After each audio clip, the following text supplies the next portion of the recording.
In the late 19th and early 20th centuries, Germany, hungry for power and resources, set its sights on Africa.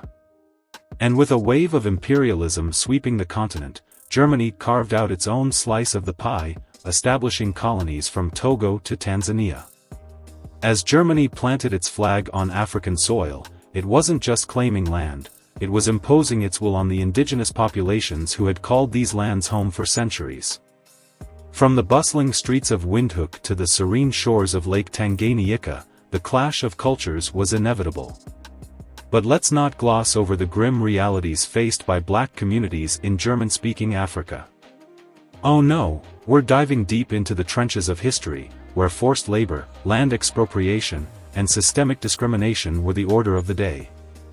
So, dear viewers, are you ready to peel back the layers of history and uncover the untold stories of how Germany almost wiped out its black people from its African colonies? 8. Forced labor. Germany's colonial rule in Africa was built on the backs of indigenous laborers who were coerced into working under brutal conditions. German colonial authorities enacted strict laws and regulations to compel indigenous people to work for their colonial projects. These laws forced indigenous communities to provide labor for road construction, mining operations, and agricultural plantations. Indigenous people were subjected to harsh treatment and exploitation, with little regard for their well-being. The conditions under which indigenous laborers toiled were nothing short of grueling. They faced long hours, inadequate food and shelter, and brutal punishments for any perceived disobedience.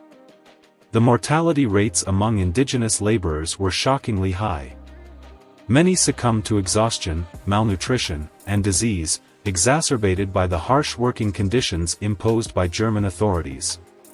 7. Expropriation of land.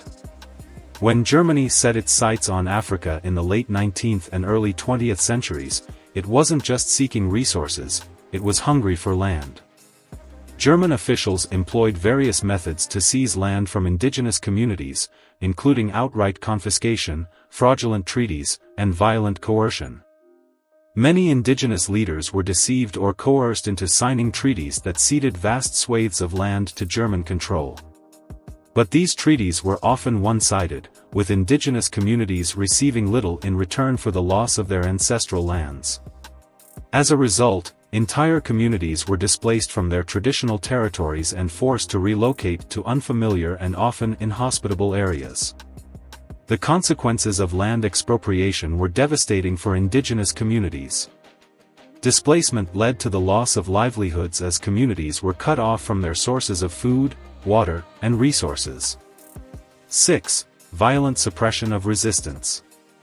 When faced with opposition to their colonial rule, German forces didn't hesitate to unleash violence upon indigenous communities.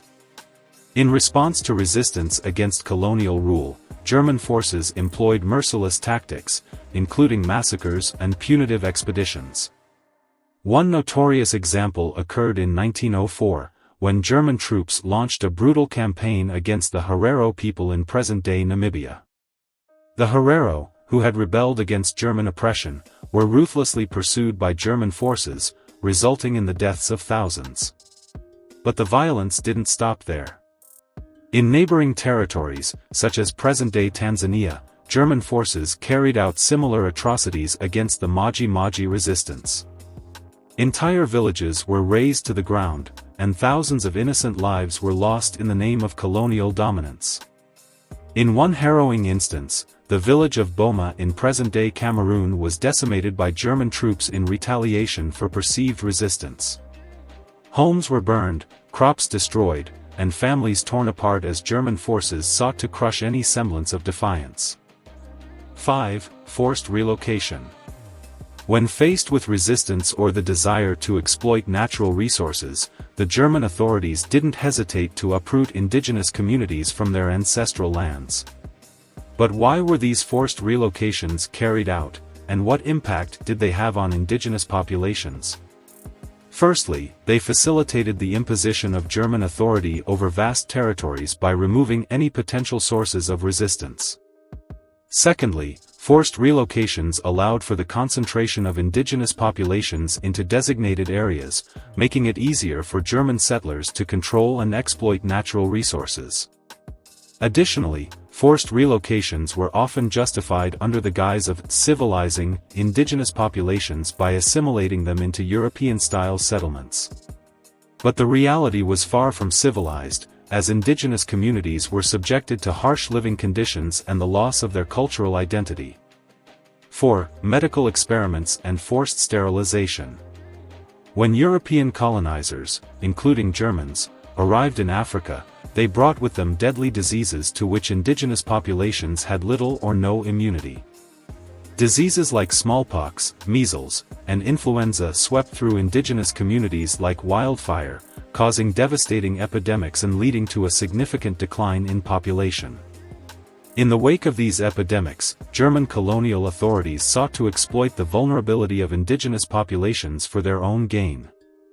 Motivated by a twisted sense of racial superiority and a desire to further their colonial ambitions, German authorities embarked on a series of cruel and unethical medical experiments. One infamous example occurred in German Southwest Africa, present-day Namibia, where colonial doctors conducted experiments on indigenous prisoners, including infecting them with diseases to study their effects. These experiments were not only morally reprehensible but also had devastating consequences for the victims, many of whom died agonizing deaths. And German colonial authorities also implemented forced sterilization programs aimed at controlling the reproduction of indigenous populations. Under the guise of improving the genetic stock of the population, indigenous women were subjected to forced sterilization without their consent or knowledge. 3. Indigenous uprisings and reprisals. When faced with resistance to their colonial rule, the German authorities didn't hesitate to unleash violence upon indigenous populations. Indigenous uprisings against German colonial rule often triggered merciless reprisals, including mass killings of civilians. One chilling example occurred in German Southwest Africa, present-day Namibia, where the Herero and Nama peoples rose up against German oppression in 1904. In response, German forces carried out a ruthless campaign of extermination, resulting in the deaths of thousands of indigenous people. Entire villages were wiped out, and survivors were driven into the desert, where many perished from thirst and starvation. In German East Africa, present-day Tanzania, for example, the Maji Maji Rebellion of 1905 to 1907 was met with brutal reprisals, with entire villages being destroyed as punishment. The legacy of these reprisals continues to haunt the descendants of those who endured them. 2. Racial ideology.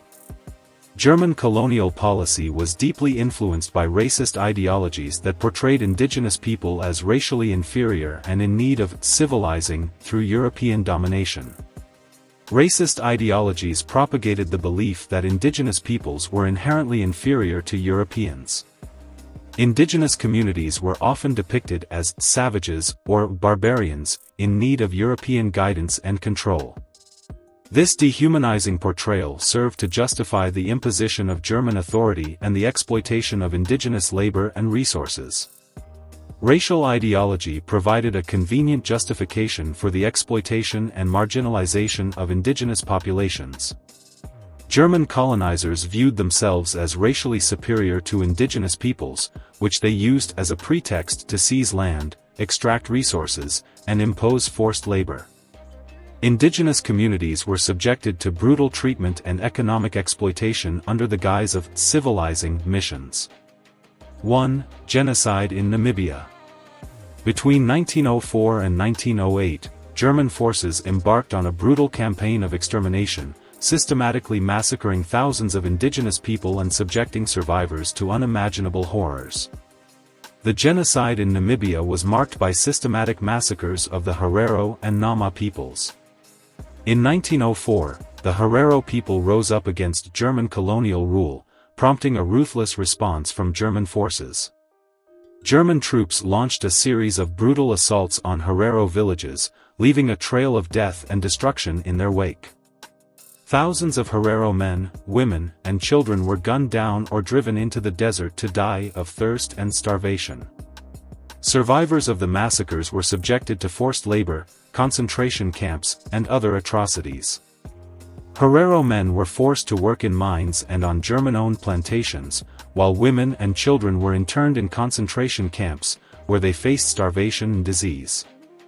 Nama prisoners were also subjected to forced labor and brutal treatment, with many perishing from exhaustion and maltreatment. And there you have it. Thanks guys for watching. If you love the content, please ensure that you subscribe, like, share and comment. Ciao.